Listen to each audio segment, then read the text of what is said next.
In this video, I'm going to show you how to get this trans red look on your guitar.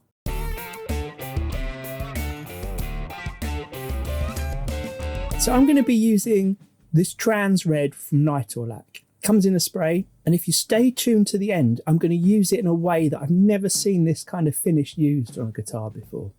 But to start with, basically I've got my raw wood body. It was actually a painted guitar body. I've stripped it by sanding the paint off, by sanding the finish off. And in order to prep the grain, I'm filling it using the NitorLack filler. I've actually got a video all about the different fillers from NitorLack and the advantage of using these and primers on your guitar before you put your final finish on.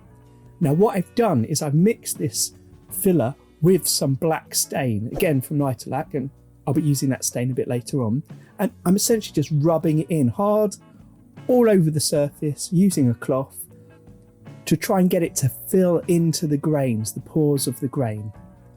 Now there are some variations you could have on this, which we'll talk about as we go along. But because I want the grain to stand out against the red, I've mixed it with the black to darken the grain. Once it's all rubbed in, you leave it 10 or 15 minutes and then come back with a scraper and at a 45-degree angle, just scrape off what's on the surface.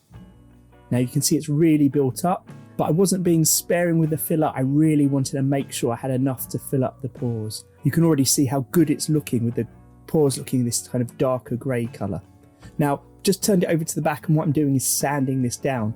What you want to do is sand away any filler that's on the surface, so there's just filler in the grain.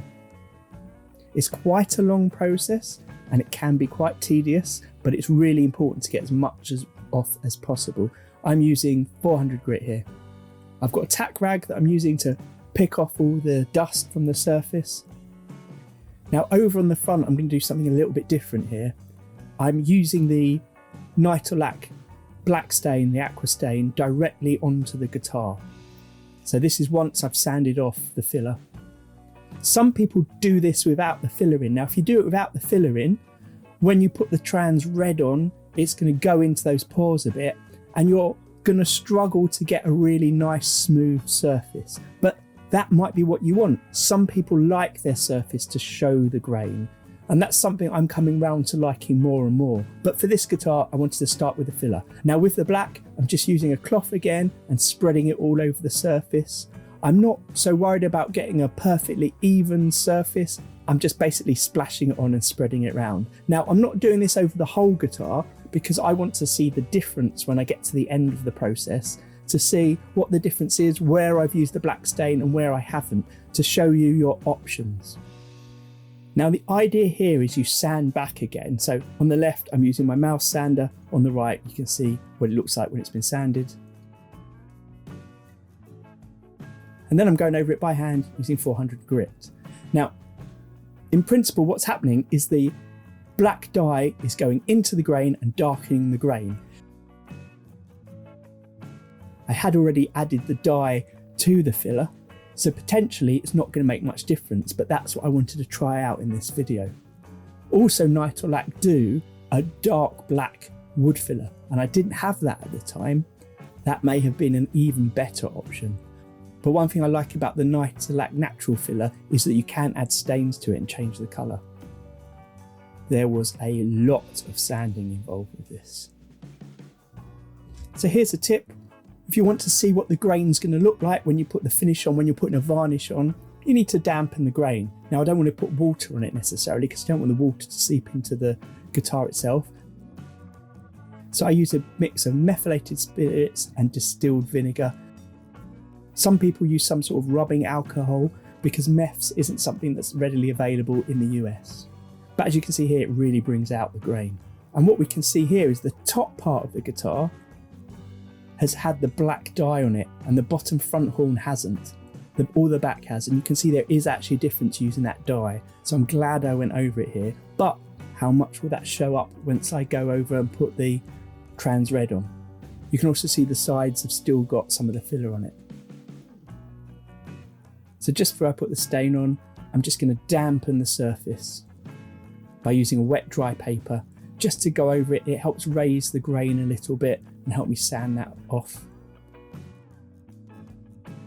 Now, if you've seen my video about using filler, I've also shown that you would normally use a primer on it as well, and that primer would help fill some of the pores and prep for the colour. And that's what I'd want to do if I was putting the Trans Red on and I wanted a really smooth finish. But because I'm going to do something different with this guitar at the end, I do want some of that grain feeling coming through. I want it to feel a little bit textured, so I'm not going to put primer on this. So an important thing to do if you want a really smooth shiny finish or a smooth matte finish would be to put your primer on now.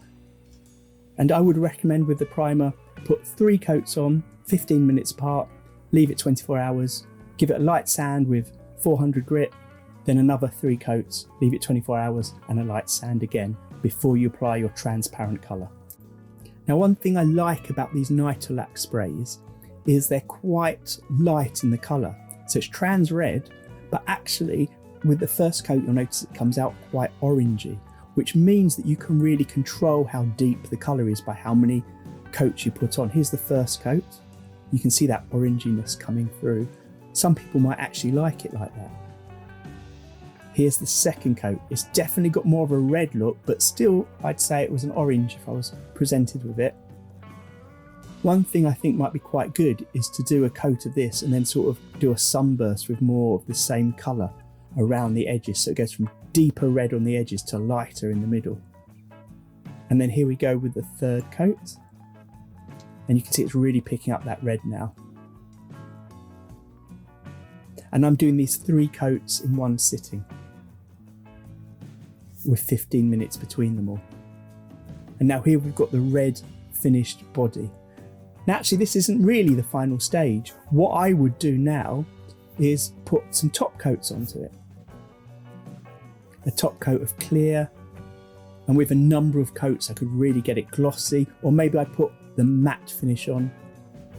Now just before I show you the special thing that I wanted to do with this transparent colour that I haven't seen other people do, I just want to talk a bit more about what's happening with this guitar. Here's a little sneak peek. I hope it's something you like. Maybe it's something you hate. Well, let me know in the comments what you think. So I've left links in the video description below about where you can buy these products from, as well as a link to a playlist of the other NitorLack products that I'm using, and a link which will include the videos with the filler in, and a video showing my next stage where I really take the guitar to an extreme relic.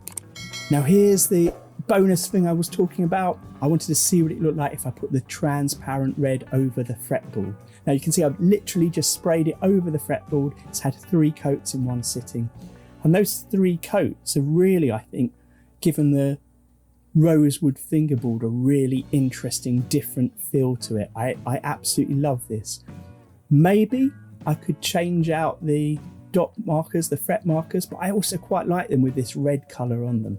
And it doesn't matter that I've sprayed over the frets. This is exactly what I would be doing if I was putting a finish on a maple guitar, a maple fingerboard guitar. I'd be spraying the varnish over the neck, over the fretboard, and then coming back to clean the varnish off of the frets before potentially leveling them, crowning them and polishing them. Although sometimes if the guitar's in good condition doesn't need that, it would just need cleaning the varnish off of the frets. And I'm going to make some videos about that where I use some of the NitorLack vintage amber spray. So stay tuned for that. Until next time, happy strumming.